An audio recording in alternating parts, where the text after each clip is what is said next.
Please welcome the funniest rabbi that I know, Yisrael Shurack.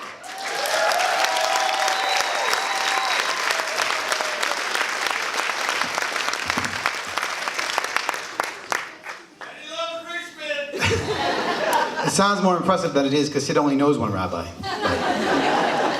Like most rabbis, I love to learn. Recently I took a class at UBC on current events. I came home, I said to my wife, this class is so informative, it's amazing. I wish you could have taken this class together. She said, why should I take the class when I can learn it all from you? I said, stop right there, I want to savor this moment. My wife has always been kind of frustrated by how much I interrupt her. And so lately, she was really surprised when she sees I'm really paying attention, even taking notes. She said, Yisrael, after 12 years of marriage, I'm so glad that you're finally taking what I have to say seriously. I said, Etty, I'm so glad I have such great material for my routine.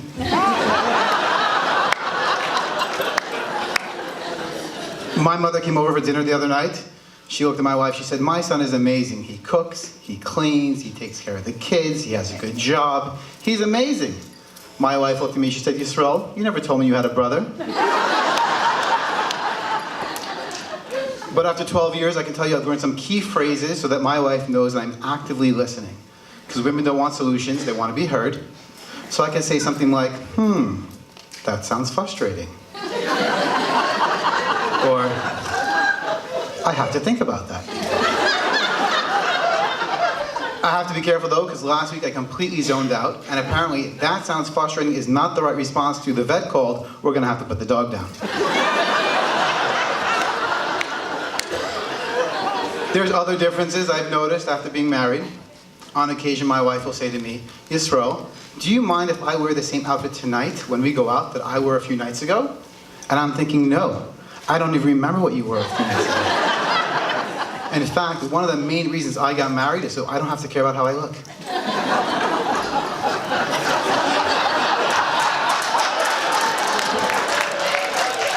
I checked with my wife before I came tonight. She said this was okay. But men say what they mean and mean what they say, and women are a little more complicated. The other night, we're sitting in my living room. My wife says to me, Yisrael, I'm cold. I said, Etty, I'm comfortable.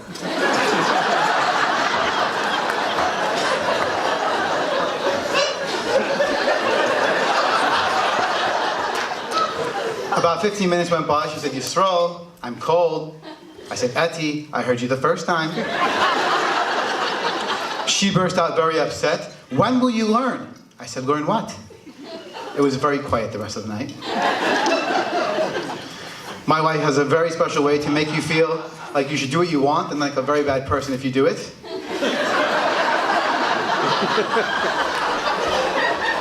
So on Monday I said, Etty, I'm going out to the pitch and putt with Mike. She said, great, have a good time. You should definitely go if you want to. I said, do we have plans? Do you want me to stay home? No, you should go out. You should have fun with your friend if you want to go. So I stayed home and we bonded over laundry. You see, there's regular guilt and then there's Jewish guilt. Jewish guilt it's palpable, it's thick, you can taste it. It's also passed down from generation to generation, from mother to daughter in a very special, serious religious ceremony. It's called birth.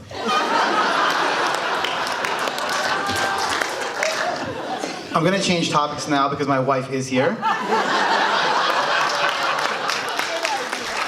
And she gave me the signal.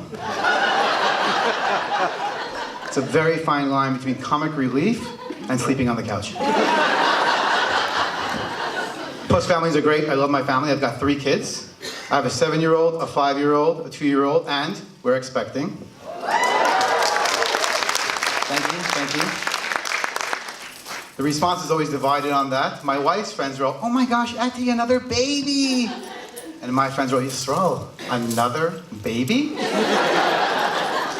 I think 4 kids is really the turning point for a family. Because you have 1 kid, you outnumber them, you can do it. If you have 2, you figure I'm older, I have more knowledge, more experience, I can get by. With 3 kids, it's, you know what, if 1 kid is a really good goody two-shoes, we've got it made. But 4 kids, it's complete pandemonium. You just stop caring. Plus, kids are like little CIA agents with selective hearing. I'll give you an example. The other day, I say to my daughter, can you clean up the blocks? Nothing. Could you clean up the blocks? Could you clean up the blocks? Oh, I didn't hear you. But I could be in my car with the door shut, and she could be in her room with the door shut. And if I so much as open a Snickers bar, boom, she's sitting right next to me. Where'd you get that candy bar? Is that my candy bar? Can I have some? That's why Navy SEAL training shouldn't be about learning to use a compass and running an obstacle course or putting together a gun. It should be, can you take care of a baby with colic for a month and not go insane?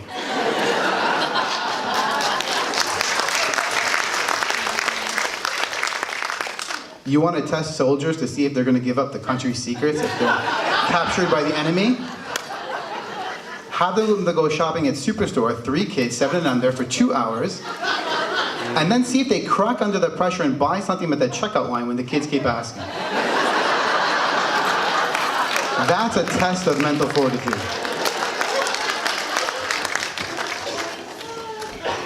You ever see new parents putting a newborn to sleep? It's like they're holding a little package of dynamite. And you're rocking the baby, and you have to put the baby down mid-rock, because otherwise they know that you left them there.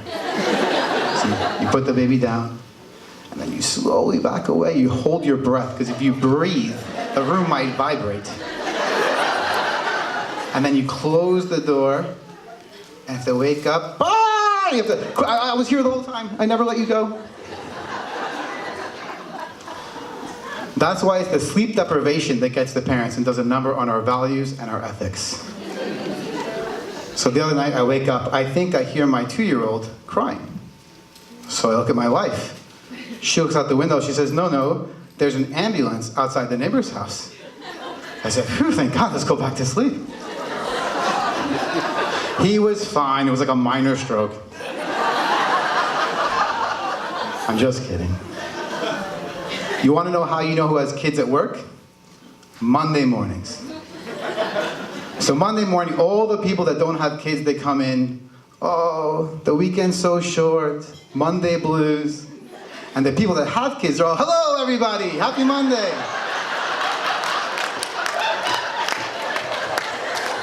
What are we doing today? Some year-end reports?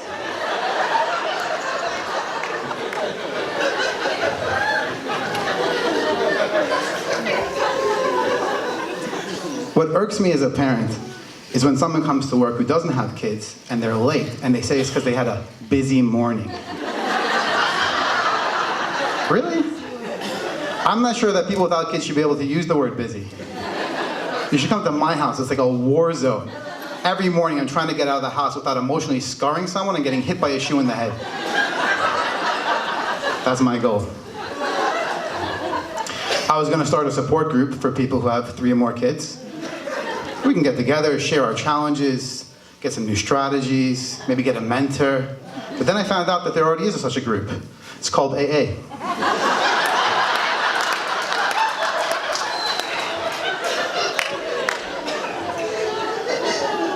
I went on vacation in June. We went to New York. Wanted to go someplace where we would fly to. I don't know why, because I have 3 kids. That was not a lot of thinking or planning.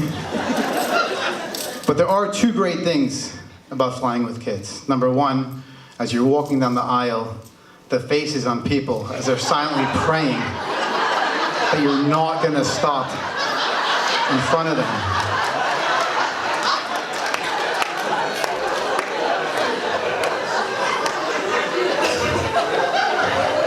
Sometimes you just want to take someone out there. Oh, no, I'm not saying that. And the second best thing is the free alcohol. So I'm a rabbi, I'm Jewish. And what I love most about being Jewish is who doesn't love the Jews, right? Like a third of the world's population, in case you didn't know, but it's okay. I like to focus on the positive. I will tell you the truth, I am not the only Jewish comedian. There's another Jewish comedian out there. He's pretty good. He's coming to BC. His name is Jerry Seinfeld. You guys like Jerry Seinfeld? Would you believe that between the two of us, we have starred on our own TV show, we've written a New York Times bestseller, and we won a Golden Globe? It's true. We're amazing. We're a good team. I don't know if he tells jokes about me. Maybe. Being Jewish on the West Coast is definitely very different from back east. Out here, I can be mistaken for people from other cultures, which I can sometimes use to my benefit. For instance, I get discounts at Fruticana.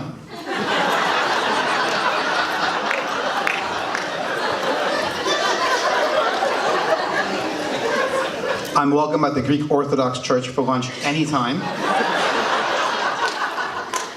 And when I'm late for an appointment, I just chalk it up to my horse and buggy and blame it on being Amish.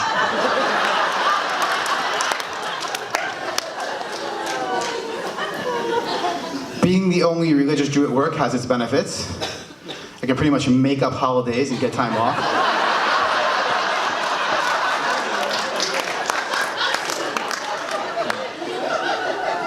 Next week's the anniversary of the Harvest Festival where Frodo gives the ring to Obi-Wan.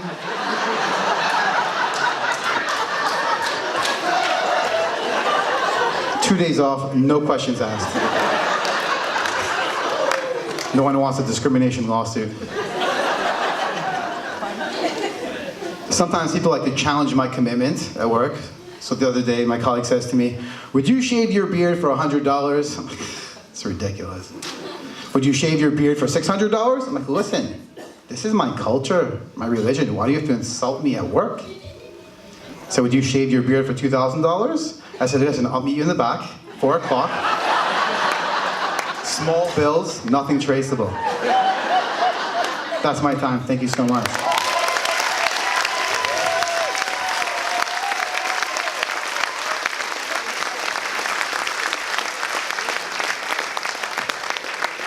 That's pretty good, eh? Yeah, let's hear it for Yisrael Shurack. Oh, man. He's one funny rabbi.